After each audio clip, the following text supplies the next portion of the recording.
हे भगवान अरे तनी धीरे चल का करबू मुँह भुवनवा फोड़बू का हमार। अरे नतीजा आन्हर मर से बियाह हो गल रे। ई मरतो नहीं कि हमार के छुटकारा मिल जाए तो दूसर बियाह कर लेती। अरे कुछ बोला चलत हो जे निकू मुँह में बड़बड़ा तोड़ कुछ कावा चितारे से हम बोली। अरे जौन दिल के बात बताओने बोला। हमरा के चाहता दे देबो का चाहता खाए खातिर सेब।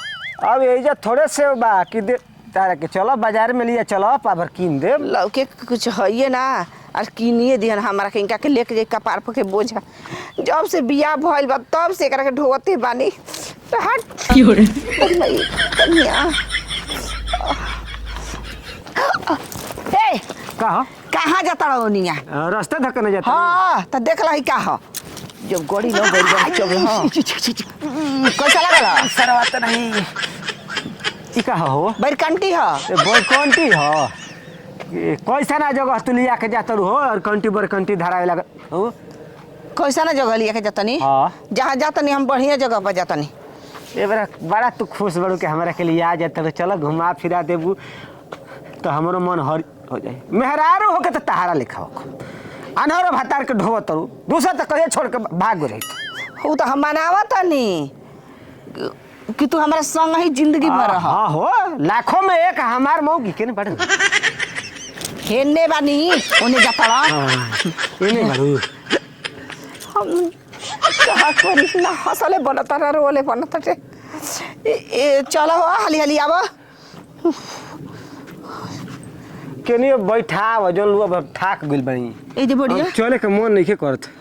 चलो हने छाह बैठावा तनी चलो बैठावा छाहे बैठावा। देखिए हो आजकल जानत ना सीजन को हतर आदमी दूसर चलता है एगो संगे 10 गो पीछा कइले रहत सन लौकी त न त औरी तू जनत। अरे भैया काट दिए सन झटकले तो सोच काम ची काट दिए सन कुकु कोवन कुल बात बताओ तो सन या आ को हतव सन लेकिन फेको का कहत रहन कि सरवा एकदम एगो पीली पर 10 गो एकदम पीछे पीछे चलत सन आ उनके जेना तो बुझात नहीं के केहू के जगह काटे लागत। मुंह बंद कर पहले चीचा भेजे बैठा ए जे आराम करो। ई कौन आराम करे वाला दलान में लिया आइलू हो सुना का ए जे बैठा अस्थिर जानत काहे का है छाहा बाटे आ बढ़िया बा यही जा घाम में बैठा दे तो लगता पटपटाई। अरे बिना घाम में कह देखत नहीं कि चारों ओर से पानी छोड़त आओ आओ आगलो से कुकुरा का हो नहीं देखो भैया ऐसा ना जगह हम बैठल सरवा कुकुर ल खदलो सना तू तो भाग हमरा तो लौके कहिया ने किने रह हमरा के गिर जे धक नोच दिए से पछवड़ रे ए होले होल ए सरवा कहां से कौआ जाता आगलो से हो बिना मसरफ के हैं सुनाई जे बैठा ना तनी घूम ली जा तक घूम के आवा तो तनी बढ़िया से देख ले तो सब ठीक बा। भाई मरते कभी के हम बुलाओ तनी तार बुझात नहीं खी चुप रहो मर्द हमर जानर हो ई बताओ कि हे अनहरा संगे तार जिंदगी पार लाग जाई। ए चलो तो आन्हर बहिर ना हो चलो। हाँ तो ये जब बहुत राहत रास्ते में तो हमारा हालत खराब हो गई है।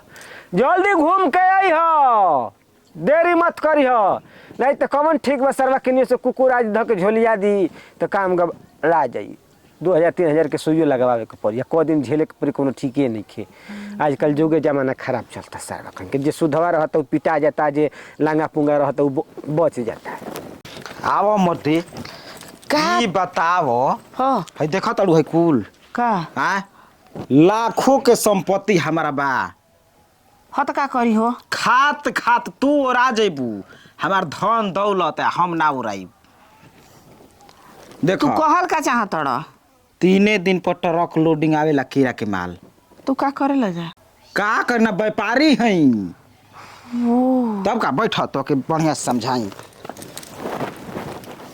देख अब आन्हर के संगे रहबू कोनो सुख सवार तारा बा ना रे हमार तो जिंदगी झंड हो गइल बा हो। हम मानत नहीं कि नहीं धन बा होई तारा मर्द के करोड़ों के सब धन संपत्ति होखे आँख से लौकबे न करे तारा के देखिए न पावे ओइसन कुल मर्द के रहला से का फायदा। उ का देखी हन दिनो राती तो हम उनका के देखिला। अब तू देख हम के का- मनाइला कि मरियो जाए तो न तो हम दूसर बियाह कर लेते तो अनहरा मरतो नहीं खे। ना ना ना ना ऊ काम नहीं खे करे के। ऊ मर जाई त तू विधवा हो जेबू। कुल अनेरिया कुल बात आदमी सोचे लगी कि चुप रह। मर्दा के मुँहते बियाह कर लेलस तू जियते टिका जा। उ कैसे हो? खुद सुन ले का हो? लड़े सिपाही या नाम सरदार के। एकर मतलब का बा? एकर मतलब ई कि हर एक शौक सिंगार तहार मर्द के नाव के। हाँ सधाई फोन। जिया हो करे जा। हाँ ई तारा बात। जियले के भूख बा सुनो का? तहार बियाह जब ले भइल हुई पहले तो सुहाग रात में सरवा घूंघट उठावे के परंपरा वही दिन से खत्म। के उठौले हुई? हीरोहे रह गेले तारा कि भतार उठाइत हमार बड़ाई करित कुछ कहित कि हमार धनिया हेता ना सुघर बाड़ी।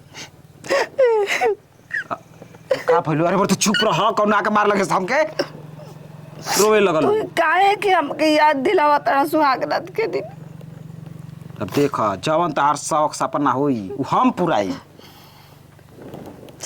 हमरो बुझा गुलो जा तो वो जियो आ हमारे हरवा कार्यक्रम उ चलत रही। ई बताव कि मर्द संगे रहबू घर ही में जान सुतल उतने में। हाँ। ओही में हम वहू आ जाए।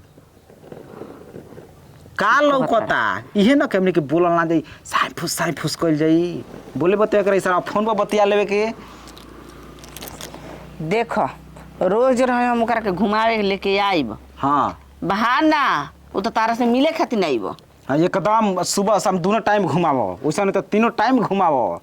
रोज हमके देबो ना का? केला खाए के? अरे कुछ हाथों में देव आ कुछ फाड़ों में देव। कुछ खई ह कुछ घरे लेके जाइए। तब तो ठीके बाटे। कमिए ना होखे देव कौनो चीज की। ना जब तू हमरा संगे गुलो तो कमी कामना चीज के हुई हो। आ देखो हम अब तारा के जब देखी ना इतना मुंह आवेला हमारा दया आवेला। का उनिया देखत रू? अरे मोय माल तो हरे बा। हो नहीं होने देखत रही कुछ का चार गो घर उठा दही। सोचता कोई में दबा के हम लसा पिसन फेंक दही। अब लासा पिसन काहे के फेंकवाई तारा से। अरे बड़ा लेट लगवलस घूमे फिरे में हो। इतना समय बीत गइल अब ले तो आदमी दो चार कोस घूम के चले रहतन। ए का करे लगलू हो? ओए घरी कहानी बाबू के काट दियो हो। लपेटन में से पनिया काट दियो कि निगार हो जी तो खेतवा पाट जाई। आय खाली हमके मुंह वाले रहत न। के हो भैया? का हो यान हो? बस ससुरा कहीं का आने बनते कर मतलब क्या न कहबो। हमार नाम धके ना कह सकलो। घसेटू ना तो कहे घसेटू। ओ मुंह से कह देबो तो खिया जी का तार मुंहवा। काहे दिकियात बड़ो? अब देखिए ना जाए तो घसेटू भाई का हाल चाल बा? हाल चल तो ठीके बा और अपने कह।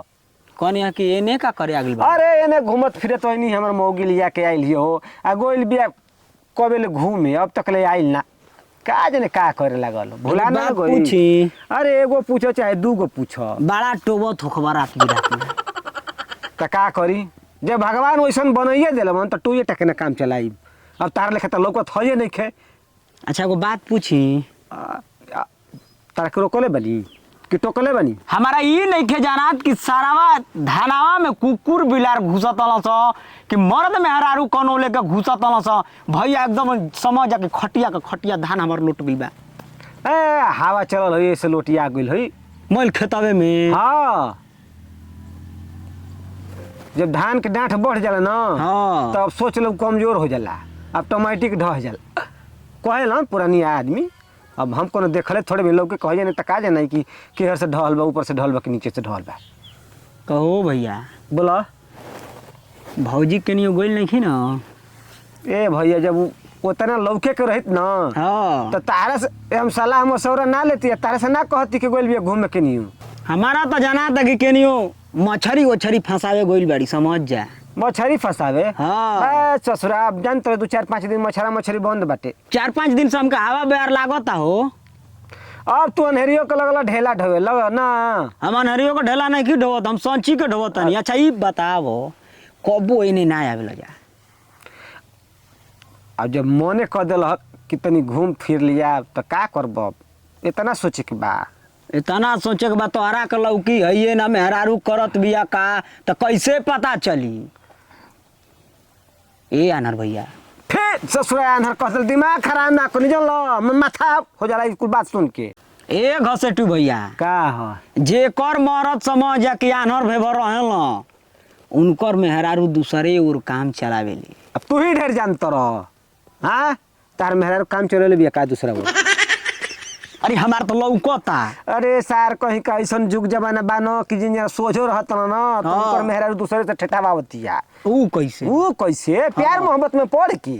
हाँ तो तारे आंखी के सामने हो तो कि तो के लौकी हाँ है तो जाए दो जब मेहरारू अपने आप आ जाई ना हाँ। तब मर्दा के समन्वय में सब कुछ करवा ली आ उनके सर के पते न लगे। कहाँ है मरद तोरे मतिया न रही कि ना अरे लौकी? सर वो सोझे रहे तबो न लौकी एगो दादा खिस्सा कहत रहन ऐसन रहे न कि हाँ। कलश के देखा हो तारा समन्वय में सब कुछ हो जे तारा पते न लगे। उ गइला दूह दुहे हाँ। आई के लगा देला कि हाँ हाँ आ उ सर हेतरे दूहत न ना ई हेतर होके हाकत हे में है आ उनी से ठेठा के चल गेल कुछ पते ना गल कलश कि कुछ हो गइल तारा मालूम चलल ह कहे तेरी दादी ने भैंस दुहा गेल चल के घर अब का जन्मल तब न। हाँ तो कहने कि घरे चलब। अब जेकर मुंडे मन दूसरे से रही तो तू चाह के का कर सकेला ले चलो घरे का कर लागत कि भुला के छोड़ के चल गेल हो ना के उ। हाँ वैसे जाना था खेत बाधारी घूमत घूमत चल गई घर। चलो अब का करब हो हमारो खेत पटावे के बा। कहाँ है सब कोई के धान पाके वाला बस सुनत तनी की अरे तारा में हमार- कांचे बा। हाँ तो नटियावा ना यो कहनी बाबू के किनिगार कह दो लपेटन में से पनिया पाट जाई।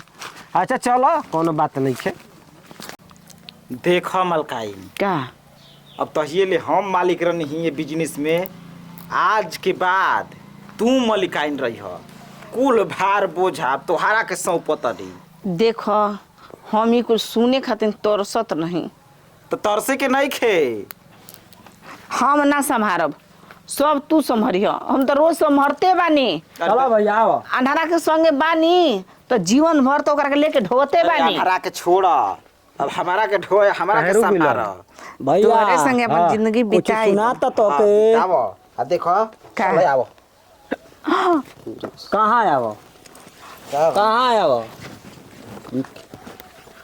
कहाँ ले जीबो हम नहीं कि तू ले जीबो के कहाँ लिया जाता कोई ले जाता रे। अरे हाँ मान भैया काहे खातिर लिया के जाब केहू की अबे हमर मौके के आवाज जरिए सुनात रहल। बे हम केरा बेचत ए मालकाइन बनावत लो पूरा केरा का जिमाई न करे के देत लो। क्या मलकान कहता का रहो? मेहरारू बना लो रानी बना लो नहीं अब तहार मेरा खूब जवानी काटन करे प हाँ का हो खेला करू घूमे गई रहलू। अरे मार देब ना। हवा फायर घुसवा चलाव तो हाँ? टोक चलावो जैसे रतिया में टोक चलावो। ना ना ना एक नंबर के बात। केनियो लाग जाई त हमारे को बात आई भाई गोल पखरा रे दादा ई तू काहे कह देला लो? काहे ना कही दादा इहे कहत न का कि जे होई? जे हमर बेबर रहेला ओकर मेहरारू दूसरा हो फोर जाई। भांग करबो ना काहे खातिर ना तू जानत रहे कि घसेटू आन्हर बनल सोझ मेहरारू से बियाह के लोगों की जिंदगी पार लगी तो ससुरो बीचे मझधार में सोचत हो कि हम पटा के पार हो जाई आ हमार का होरी सरवा। मैं ऊ को ठीक फुट कइले में ना। मरतड़ी ता हम ठीक थोड़ा कहीं रास्ते में अरे। लोग गेले का तू हमारा कुफुत में मरतई हम का कहले मर देब न मार देब कि फाट जीव हो ककरी लेखा।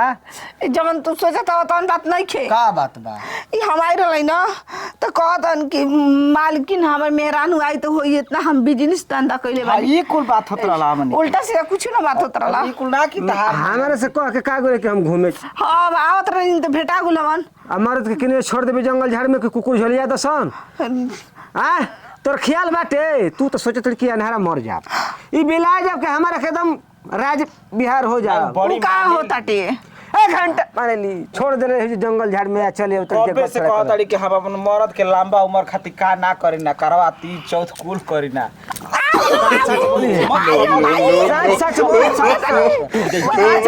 ये का बात बा तो गाम के लंगड़ कल जा तड़ा तो ई सोच कि अनहर के छोड़ के हम सोच पर जाइल चाहते नहीं ये बतिया कहू ना इंसान के इशारा का भी होला। अब है बात समझ में आइल हो तो झूठ झूठ का बोलते सच सच जौन बात पर हम बात कह दे कि हम तारा पर ना रहम जाना तो भैया भैया हो हां ई सोतन सना कि थरिया में परोसल न खाना तू खा बर्तन मजाओ हिंका हाथे हम माजे वाला काम करब नहीं तू उल्टा कह दल ई हाँ। सोचत रह ना कि परोसर खाला खाई हम हाँ। आ बर्तन माजी हम आनर भेबर बालो अपन टोटा के मजब मजबा होई तरे हां जा जा ले भैया हमार गोदाम खाली कर ए, दही के सारी खइब तू आ डगरी पियब हम बाहरे आदमी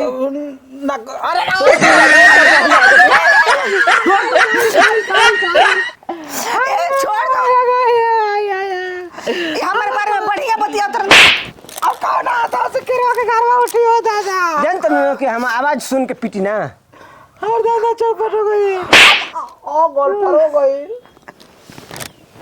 डंडा लिया का भैया सारा बंटा आई काले हाथ ले रे दू घर मंगनी केरा देहल पैसा कहतल देबो तो अरे मुड़िया टूटला ए छोड़ दो तोरा के जब ये पसंद बते करे पड़ो ना हमने के ना मोटा माल खींच तोरा के रोज केरा खियाई दोनों ओर से खींची है नहीं ना रहे तब हम खिया देब केरा अरे छोड़ ना तब तू ही केरा खेवे घंटा ले चल हमरा घरे छोड़ो हम ना रखो इसे के रही रे हां है सरवा माजा मारी के वो लइका पैदा होई त ना होई हमा हां कि घसेटू भैया का हां घसे टुका लइका घसेटू भैया एगो बात दिमाग बस चुपचाप तोर दिमाग बात अपन दिमाग में हार रख लइका हो या कहीं तारे पे पड़ जते आना रे ना होई आ ई कोनो जरूरी बा अब दूसरा के तो फ्रेश हो जाई बतिएबे बेसी गाड़ी भी आई नहीं कर ड्राइवर है दूसर बुद्धि कोई देवे लाइक केहू के नहीं खे चलो रह करे के जा तो अपन मर्द लेके हो हट छुबो ताम जन त कबार दे तारक चलते नहीं होता जा एकर से जन बच्चा का फिट करने में तो जा एकर पर हां अब हमारा लालच मत कर चल चल हेने चल अब का होई हो अब देख तो मर्द खिसिया के गोइल मर्द बा त सब बा मर्द नहीं खे त केहू नहीं खे पक नते दो गलबा तू तब तो हुए ला बड़े हम लोभी में तोरा पीछे पड़ गई नहीं हमारे अनहरे तब ठीक बा तब चोरी के ना राइफल चलाई के लाइसेंस ही करा ली काहे सोचा तवा के दूसरा के कांधी पर बंदूक रख के हमने छोड़ी गोली अच्छा तो हमारे तरह जीव नहीं खे भाखल कि टिकाइल से एगो अनर मेहरारू के रख ली आनंद मेहरान नहीं की रे आनंद मारन मरे मर्द के मेहरारू रख ली जो भाग पाप हमारे पर न पड़ी सारा दिमाग खराब हो गया